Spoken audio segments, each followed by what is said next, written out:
umpisahan ho natin doon po sa isinisigaw ni Philip Salvador, mga bossing. Ano ho ba yun? Ano ba yun, Philip? Pakisigaw nga ulit. Bring him home! Oh!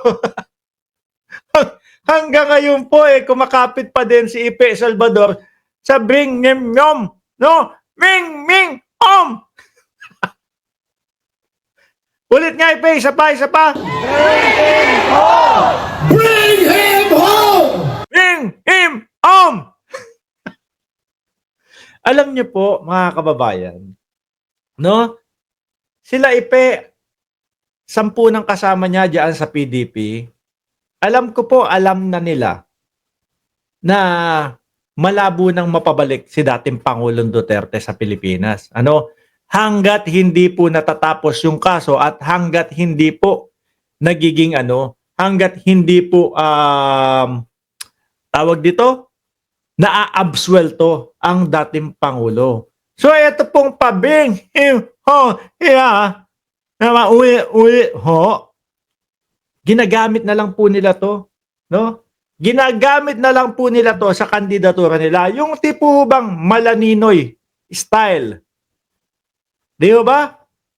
Yung Malaninoy style, mga kababayan, di ba, may nangyaring hindi maganda kay dating Senador Ninoy Aquino, mga bossing.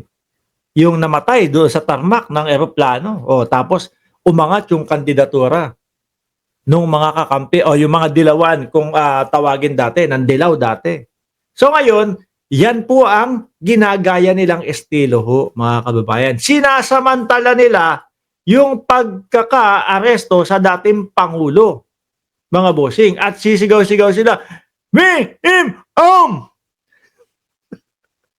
No?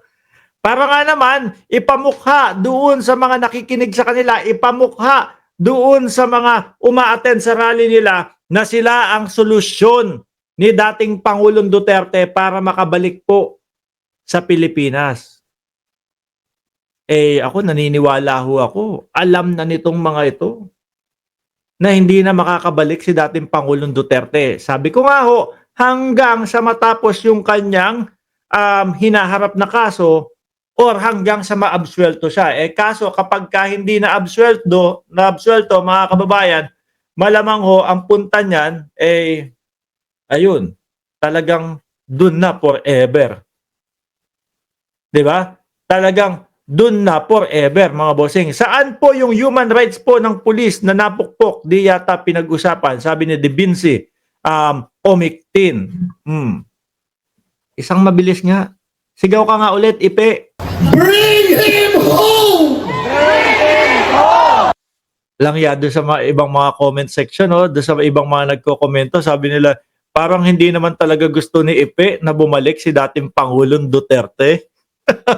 Hindi kasi yung iba kasi, mga bossing, ginagawa ng issue.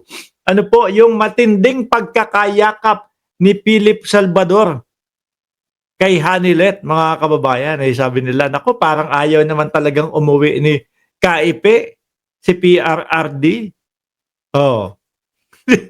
Hindi ho ba? Gamit na gamit nila yung bring him home. Gamit na gamit nila yung sitwasyon nung matanda na si dating Pangulong Duterte, mga bossing.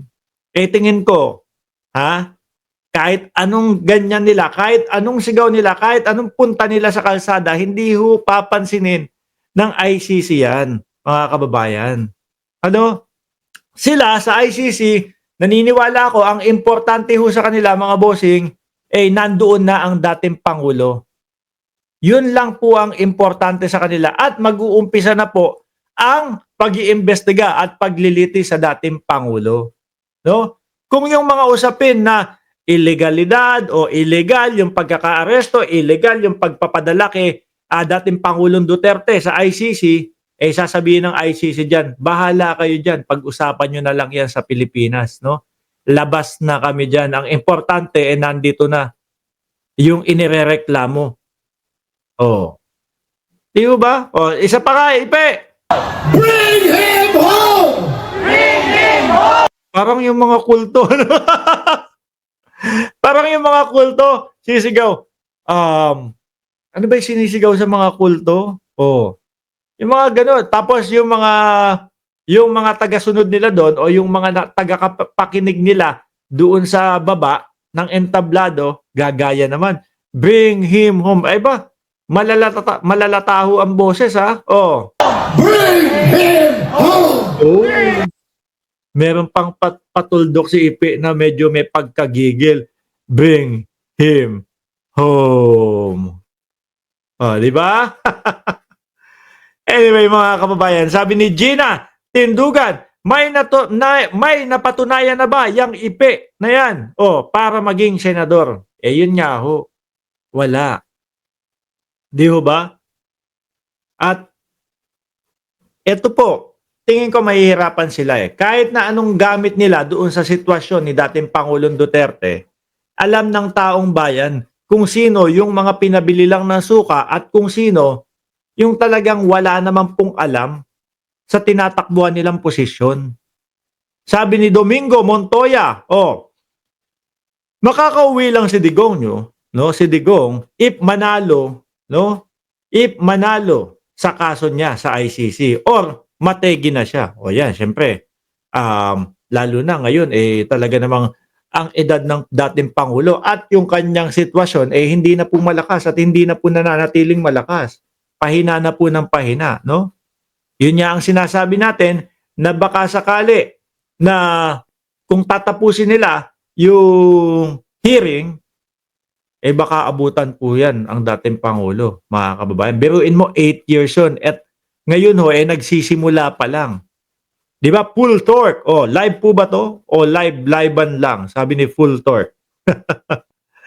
Di ba? Baka abutan na ho doon ang dating Pangulong Duterte. Kasi, mga kababayan, parang ang pansin ko sa kanila, hindi naman nila minamadali yung hearing No? Dapat yan ho ang pinopokusan nila, mga bossing. Yung pagmamadali sa hearing. Bakit to? Kaunting-kaunti na lang po ang buhay ng dating Pangulo. Na kapag hindi nila inasikaso yun at hindi sila humiling sa ICC na pabilisin natin, baka po yung pwedeng imbis na isang beses ang hearing, no? Gawin nating pagsamasamahin natin yung 3 hearing sa isang araw. Tapos, imbis na 6 na buwan, 1 buwan na lang ho. Para mabilis matapos at malaman talaga kung convicted ba or acquitted. Di kung acquitted, uwi agad. 1 taon. Di ba? Hindi matagal ang ginugol. Kaso, parang wala naman hong umaasikaso sa kanila ng ganun Sila, rumekta na ho sila doon sa paggamit nung sitwasyon ng dating Pangulong Duterte para po doon sa kanilang mga kandidatura. Bring him home, sabi ni Ipe Salvador. Pero ako, naniniwala ho ako, alam na po niyang mga PDP na yan na matatagalan po kung makakauwi pa ang dating Pangulong Duterte. Hindi nila pwedeng bitawan kasi yun. Hindi nila pwedeng bitawan yung sitwasyon na yan. Naniniwala sila na makakapagpalakas yan sa kandidatura nila Pero ako ho, naniniwala mga bossing, iba po yung tao ngayon. Matatalino po ang mamamayang Pilipino ngayon at alam kung sino po yung mga pinabili lang ng suka, mga bossing. Sabi ni Jesse Belando, tama na, marami ng artista sa politika. Masyado ng madrama, lalo na yung isang walang silbi, sayang pinapasweldo ng mga tao. Sino po ba yun? Si Robin Padilla, yung gusto nyong sabihin? Si Binoy po ba yun? Anyway, iwanan ho natin yan, mga kababayan.